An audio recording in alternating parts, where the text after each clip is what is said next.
Assalamualaikum warahmatullahi wabarakatuh.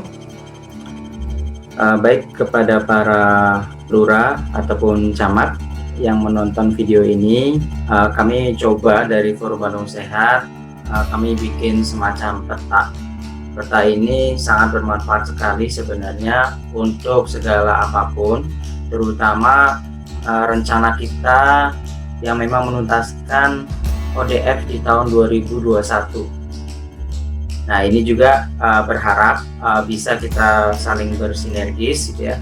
Hal-hal yang memang barangkali kewilayahan butuhkan terkait dengan pendataan dan juga pemetaan bisa nanti dikomunikasikan dengan kami, dengan Forum Bandung Sehat. Kami nanti akan coba berkomunikasi kepada stakeholder terkait, misalkan Dinas Kesehatan atau misalkan dari Bapak Litbang ataupun dari lembaga lainnya. Nah, berikut kami akan sampaikan terlebih dahulu. Jadi memang ini adalah kerangka berpikir kami dari Forum Bandung Sehat agar ODF ini bisa tercapai di tahun 2021. Tentunya kalau Bapak dan Ibu bisa lihat di situ ada beberapa jenis solusi ya. Solusi yang utama tentunya adalah solusi yang memang mendanai sendiri, terutama di area perumahan. Itu harapannya kewilayahan cukup kuat untuk bisa mendorong mereka-mereka yang mampu untuk bisa membangun septic tank sendiri. Kalau informasi septic tanknya silakan bisa diperoleh, saya kira di kewilayahan banyak, atau kurang referensinya bisa juga nanti dikomunikasikan dengan Forum Bandung Sehat.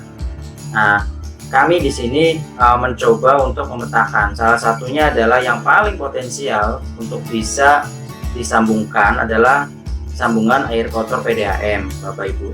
Nah, sambungan ini itu udah tersebar di Kota Bandung tuh udah sangat masif, cukup banyak, apalagi yang sudah diakses, dialiri untuk saluran air bersihnya.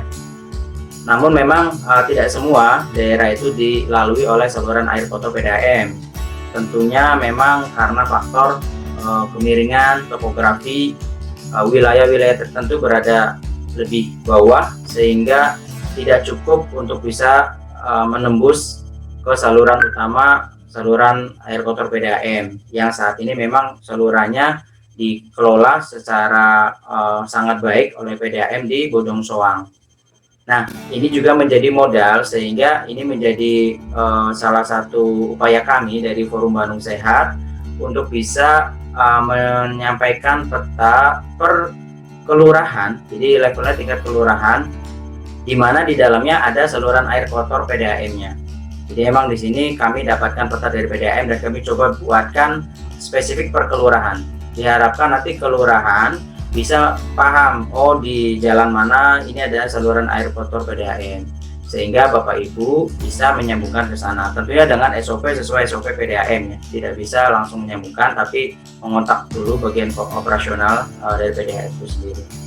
Nah, kalau misalkan ini tidak bisa pakai saluran air kotor PDAM, maka kewilayahan diharapkan untuk mengkaji terkait dengan septic tank komunal atau IPAL komunal. Jadi kalau misalnya septic tank itu kan peruntukannya hanya untuk black water atau kita sudah dengan tinja.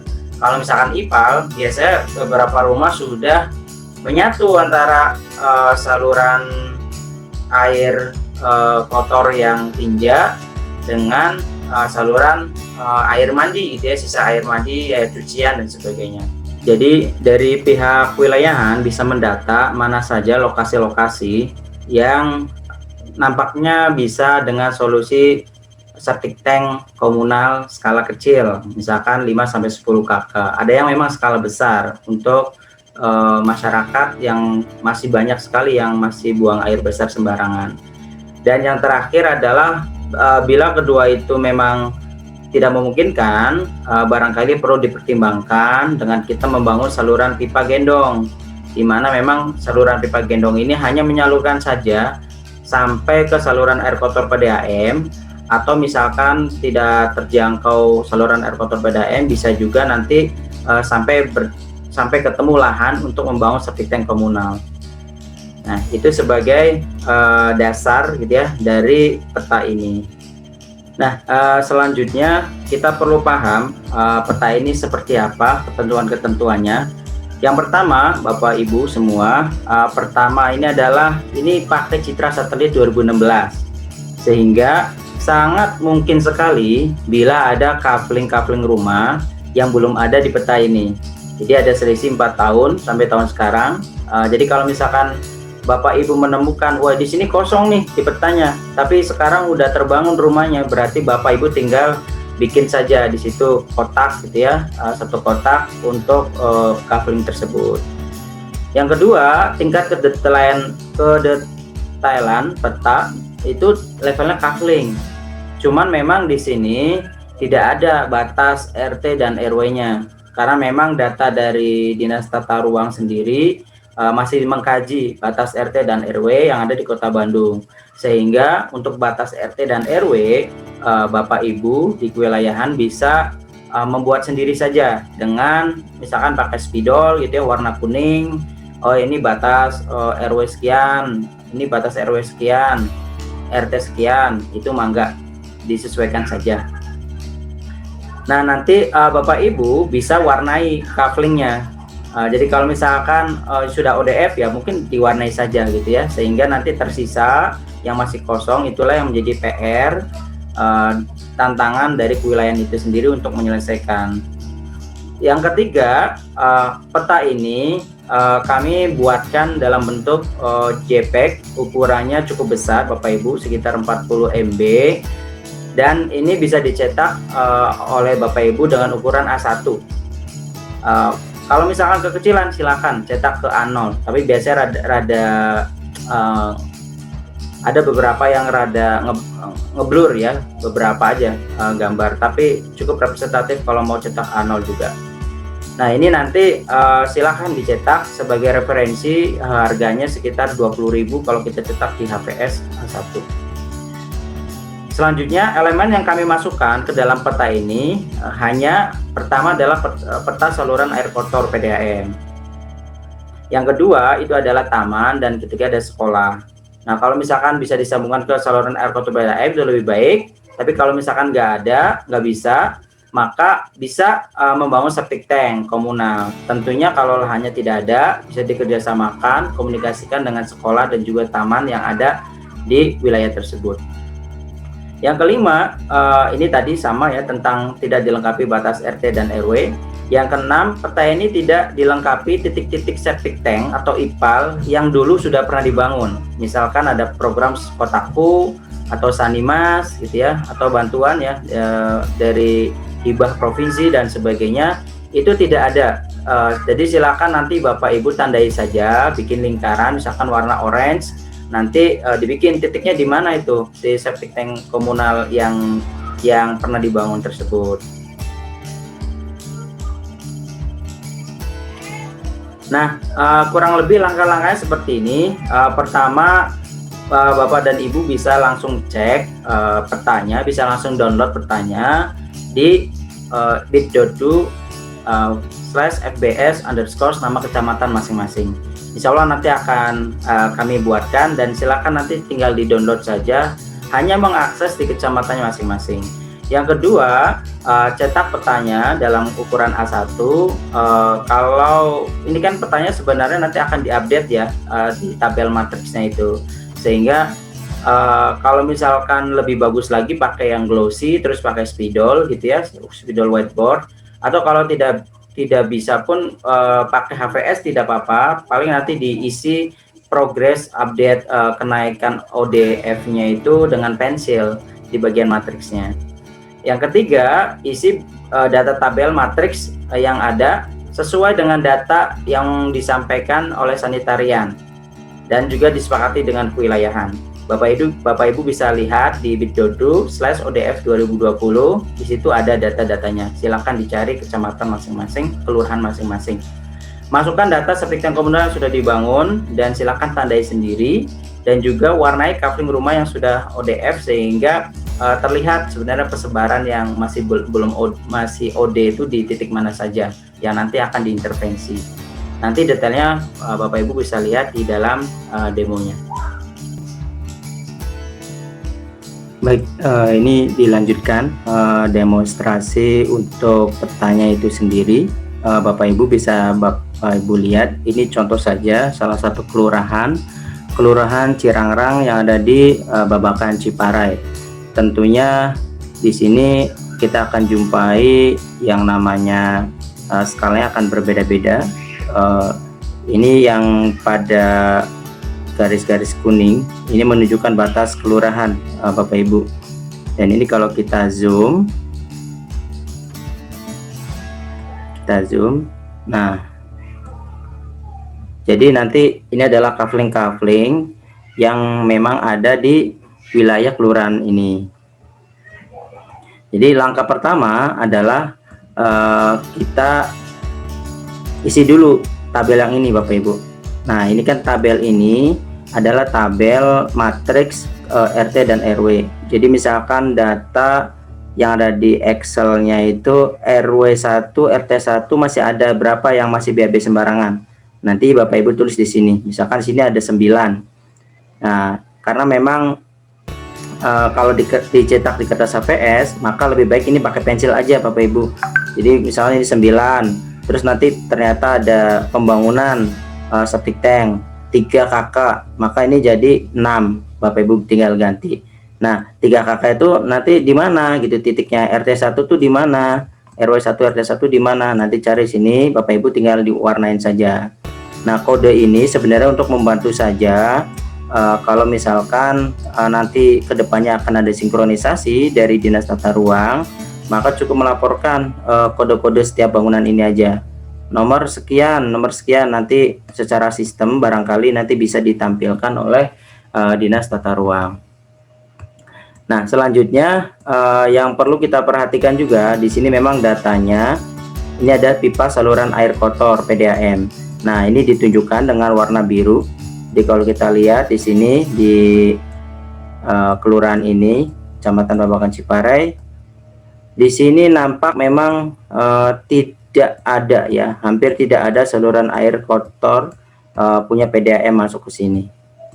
Jadi ini menjadi salah satu tantangan tersendiri tentunya di kelurahan ini ya. Kalau kelurahan yang lain udah mulai masuk itu saluran air kotor PDAM ya. Di sini nggak ada. Makanya di sini kenapa Babakan Ciparai termasuk yang cukup rendah akses sanitasinya. Nah, ini perlu nanti dikoordinasikan bagaimana langkah-langkahnya, terutama barangkali dengan tingkat kepadatan penduduk yang cukup tinggi. Ini kalau misalkan sini ada sungai yang ini yang biru ini, maka ini cukup potensial kalau misalkan menggunakan saluran pipa gendong ya. Tentunya nanti di lahan yang mana bisa dibangunkan septic tank komunal untuk bisa mengolah segala jenis limbahnya.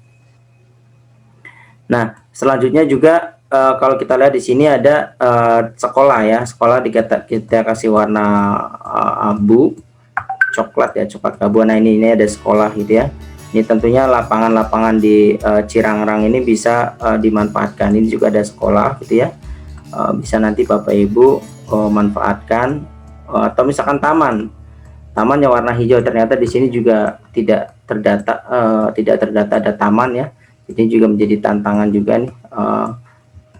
Kami mencantumkan taman itu karena program Pak Wali sendiri ada 1 taman 1 RW. Nah, ini juga tentunya perlu dioptimalkan perannya, walaupun memang jangan sampai akhirnya membuat ini tidak jadi RTH lagi gitu. Jadi tetap konteksnya menjadi RTH, akan tetapi fungsinya yang memang bisa lebih banyak gitu ya, bukan hanya untuk tempat nongkrong ataupun untuk tumbuhnya tanaman. Nah, itu peta ini sangat bermanfaat nantinya barangkali Bapak Ibu yang ada di kewilayahan, misalkan ini Bapak Ibu cetak gitu ya beberapa, satu tematiknya adalah tentang sanitasi, misalkan Bapak Ibu warnain, terus selanjutnya misalkan peta persebaran masyarakat miskin misalkan di kelurahan ini, Bapak Ibu juga bisa warnain ulang gitu ya, mana-mana coupling yang memang termasuk yang miskin. Tentunya dikoordinasikan dengan tingkat RT dan RW masing-masing. Nah, kalau misalkan data ini semuanya Bapak Ibu bisa optimalkan, maka ini akan membantu sekali ke depannya untuk musrenbang. Barangkali ada musrenbang kelurahan, musrenbang di tingkat kecamatan, ini juga sama bisa memanfaatkan peta ini gitu ya. Jadi orientasinya jelas, pembangunan mau di titik yang mana.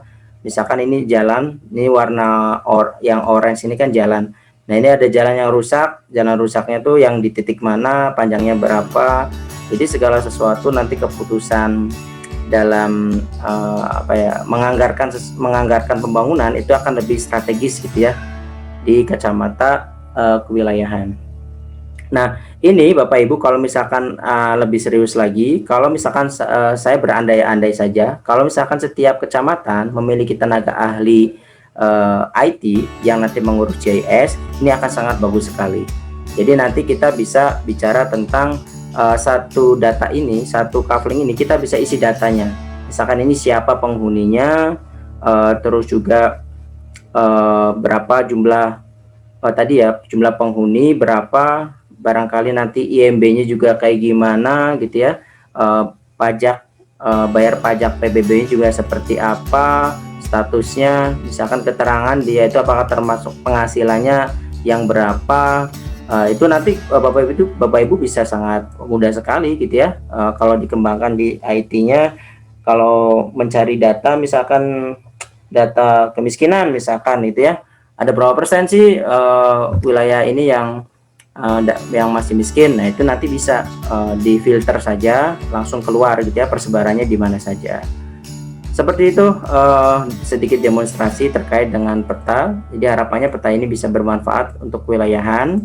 Dan sekali lagi FBS mencoba untuk bisa memberikan solusi inovasi dan kolaborasi. Kami berharap juga bisa dapat dukungan dari kewilayahan berkaitan dengan apa-apa yang bisa kami bantu, dan barangkali kami juga berharap bantuan dari kewilayahan untuk bisa mensinkronisasi berbagai macam hal, termasuk salah satunya data yang di tabel ini. Ini harus ada data yang fix sebagai data dasar, yang tentunya kesepakatan. Kalau misalkan ada perbedaan antara data sanitarian dengan kewilayahan, silakan disepakati data yang mana, titik-titiknya yang mana, yang masih OD itu, yang masih BAB sembarangan yang mana rumahnya. Itu perlu jelas segala sesuatunya, agar nanti ketika kita memberikan solusi, apakah perlu septic tank komunal skala kecil atau skala besar, atau misalkan ini perlu pipa gendong, itu jelas argumentasinya. Demikian saya kira untuk demonstrasi singkatnya. Sekali lagi terima kasih atas perhatiannya. Kami dari Forum Bandung Sehat insya Allah akan senantiasa berusaha mendampingi agar proses untuk menjadi Bandung ODF itu bisa terwujud. Demikian, Assalamualaikum warahmatullahi wabarakatuh.